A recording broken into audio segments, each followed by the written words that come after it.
let's talk about the big news from the deal street. The Adani Group is set to buy Holcim India's assets, Ambuja Cements and ACC for $10.5 billion in what will be the largest infra and materials deal in India. And it all began with baffling media reports that Holcim, the world's biggest cement maker, may exit India, a country which makes up 23% of its global cement capacity. Adani taking the entire India Inc. by surprise by going ahead and very speedily sealing that deal with Holcim. This would make it the largest deal in the Indian cement industry and one of the biggest exits of an MNC from India.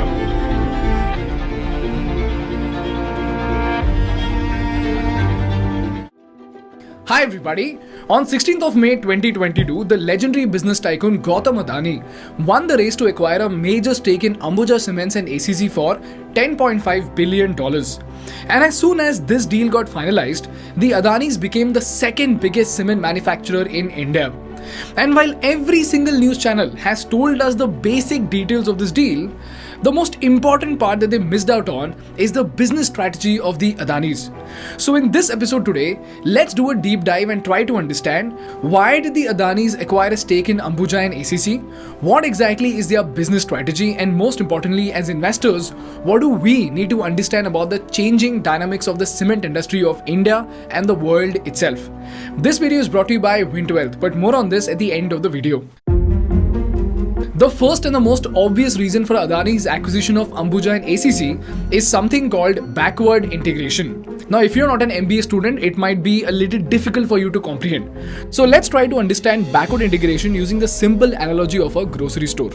You see guys, the supply chain of a grocery store looks something like this. We first have the manufacturer, then we have the distributor.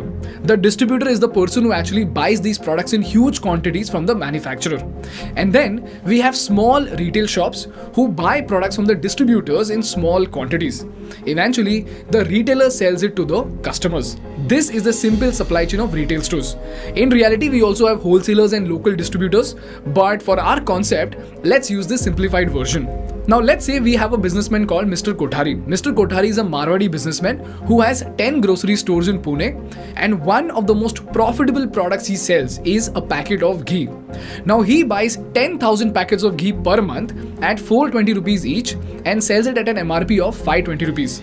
Now this is when he realizes that dude, if he gets ghee at 420 rupees, the distributor gets it at 360 rupees, right? So if Kothari himself became the distributor, he could actually get it at 360 rupees and make more profits. So you know what? He goes on to acquire his own distributor and becomes a major distributor for all retailers in Pune. And now his own Kirana stores become his distribution company's clients. And now the same 10,000 packets of ghee that he used to buy at 420 rupees, he buys them from his distribution company at just 400 rupees and sells them at 480 rupees. Whereas to other retail stores, his distribution company sells it at a normal price of 420 rupees, because of which they would go on to sell it at 520 rupees. So Kothari's distribution company first makes a 40 rupees profit when he sells it to his retail stores. Then his retail stores make a profit of 80 rupees per packet when he sells it to the customers. And then when he sells it to other retailers, he further makes a profit of 60 rupees. So you see what happened? A retailer became a distributor and started increasing his profit margins. But at the same time, he is also able to sell the product to the customers at a much cheaper rate. Eventually, he is able to compete with other retailers. So if there are 5 local stores, while all 4 stores will sell ghee at 520 rupees, Kothari's retail stores will attract a lot more customers. Why? Because he is selling his product at 24% cheaper cost. Similarly, the same ketchup that he used to buy at 90 rupees, he sells it to his own retail stores at 70 rupees, eventually sells it to the customer for 120 rupees. He sells Shrikhand to his retail stores at 160 rupees and sells it to the customer at 200 rupees. So you see what happened? Mr. Kothari was able to increase his profit margins by becoming the distributor, and then he became his own client, because of which he is able to control the prices better. And lastly, because his company is both the distributor and the retailer, he is able to sell products at a cheap rate and at the same time have a competitive advantage over other Kirana stores in the locality. This way, tomorrow he can go on to expand his business to 20, 30, 40 retail stores, and he would only keep making more money. And the next step to this is when Kothari ji realizes that, dude, being the distributor, he already has a supply chain to push 50,000 packets of ghee, 3 lakh packets of milk, 50,000 packets of Shrikhand and 30,000 packets of paneer. So, instead of buying these products from the manufacturer, why doesn't he himself become the manufacturer? So then, Mr. Kothari would then go on to acquire a dairy company that would produce all the dairy products and push those products to his distribution supply chain all the way up to his retail business and to the customers. Again, he'll get more margins, more control and more expansion. This is what we call as backward integration, wherein a company goes on to acquire critical entities of its own supply chain to become more profitable, to have a competitive edge over other rivals, and lastly, to have a better control over the supply chain, eventually expanding the business. This is exactly what Mr. Adani is doing with Ambuja and ACC. As we all know, the Adanis are known to be builders and they have an enormous business in construction and the infra space, wherein they are building thousands of kilometers of expressway, thousands of crores worth of ports, airports and power plants, and on top of that, they also have residential and commercial properties coming up. And all these projects require a ton of cement and a ton of steel. And now that Adani has bought a major stake in Ambuja and ACC, just like Kothari's retail stores became his own distribution company's clients, in this case, all Adani companies in the construction or related business will go on to become Ambuja and ACC's clients. In fact, this is the reason why Mr. Adani said, and I quote, "On the demand side, we continue to execute on a massive number of construction activities that span every one of our infrastructure businesses. I therefore expect us to be one of the largest customers of our own cement business." So you see, just like Mr. Kothari was able to have better control and better profits through backward integration, Mr. Adani and his company is expected to have better control over the prices of the cement, better supply, and more importantly, an edge over their competitors who are again building ports and buildings. It's just that instead of a packet of ghee, you have a bag of cement.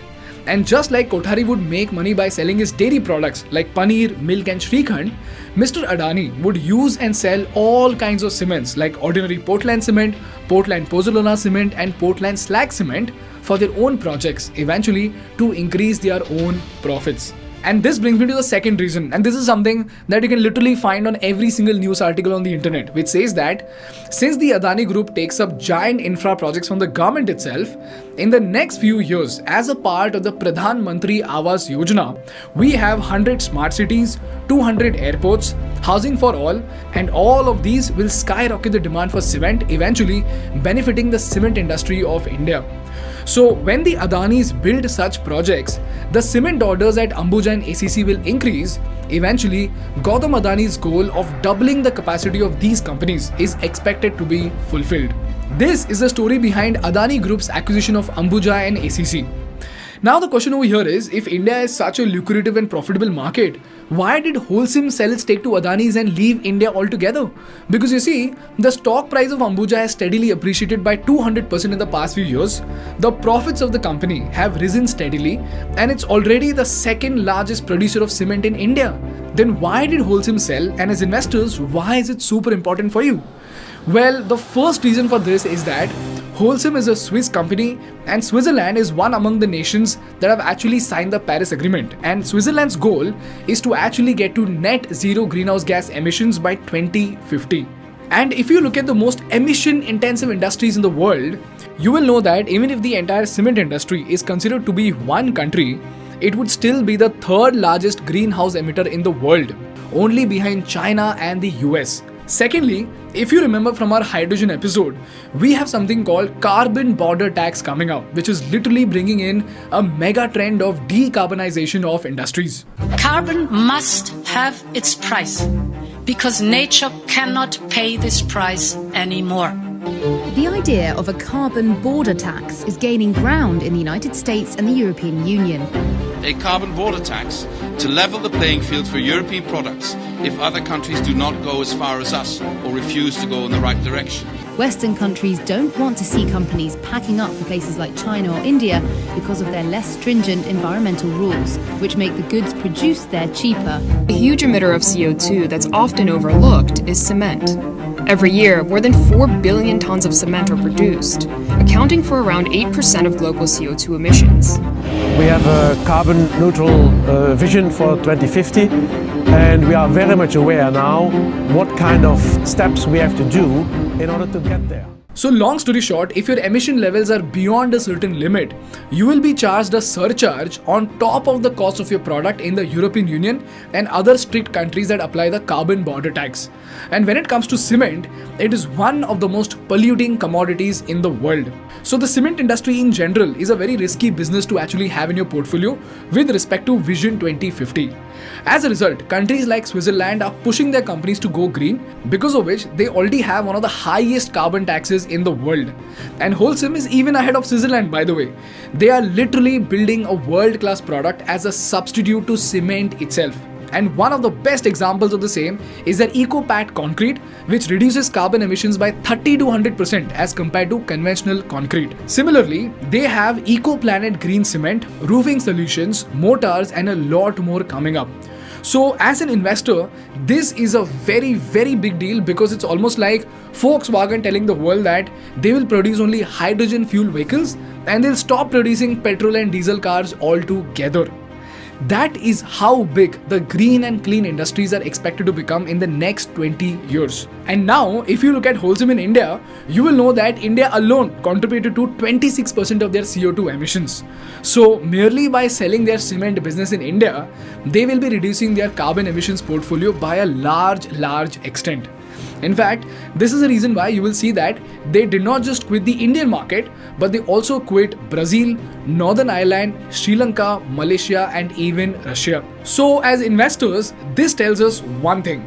If the largest cement manufacturer in the world is so bullish that it's quitting the emerging markets to bet on green concrete and green products, it's a revolution in the making, and we need to pay attention to this. And this brings me to the most important part of the episode, and that are the study materials and the reference links that we need to study as investors before we invest into cement or infra stocks. But before we move on, I want to thank our partners Vint Wealth for supporting our content. For full disclosure, even Think School is an investor in Vint Wealth. People, Vint Wealth is a platform by which you can invest in bonds of NBFCs with strong backers and earn up to 9 to 11% returns. Now, most of you might be investing into the stock market as a long-term investor. But if you want to make steady returns for a short-term goal, that's where Vint assets can come in handy. The investment process is super simple. You can see the asset page over here that has detailed information about the asset. On the right hand side, you can see a table by which you can determine how many units of bond you want to buy, and the payment process is also super easy. You can pay via UPI, net banking, or even the Vint Wealth fund. And that's it, you are done. By investing in Vint Wealth, you can earn returns that are higher than FDs and at the same time not as volatile as stocks. And do remember, you must also check out all the risks explained on their website before deciding on your investment. Vint Wealth is backed by reputed investors like Zerodha's Rainmatter, Kunal Shah, the CEO of Cred, and many more. And you can check them out from the special link in the description.